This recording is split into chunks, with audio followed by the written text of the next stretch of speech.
কিভাবে বোম মারতেছে, গুলি করতেছে। এদেরকে এতক্ষণ প্রশাসনের গ্রেপ্তার করে ফেলে দেওয়া উচিত ছিল, কিন্তু প্রশাসন সেটা করতেছে না। আমরা এর তীব্র নিন্দা ও প্রতিবাদ জানাই। শিবির আমাকে প্রত্যেকটা হলে ঢুকছে, শান্তির করছে, টাকা নিয়ে গেছে।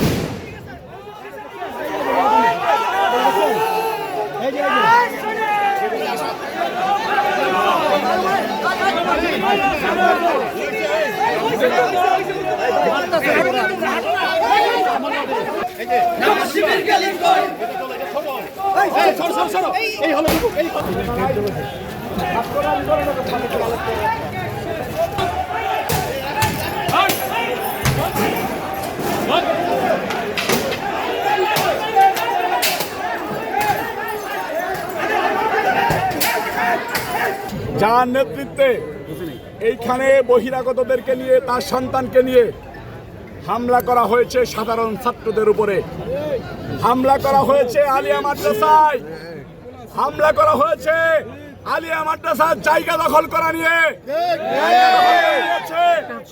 দেশের স্বাধীনতা সার্বভৌমত্ব রক্ষার জন্য নিজেদের জীবন দিতে প্রস্তুত। ঢাকা মহানগর দক্ষিণের ভিতরে কোনো প্রকার কোনো সন্ত্রাসী কর্মকাণ্ড চলতে দেওয়া হবে না। বোম নিক্ষেপ করতেছে, গুলি বর্ষণ করতেছে, দেশীয় অস্ত্র দিয়ে সাধারণ ছাত্র, সাধারণ মানুষের উপরে হত্যার উদ্দেশ্যে হামলা করতেছে।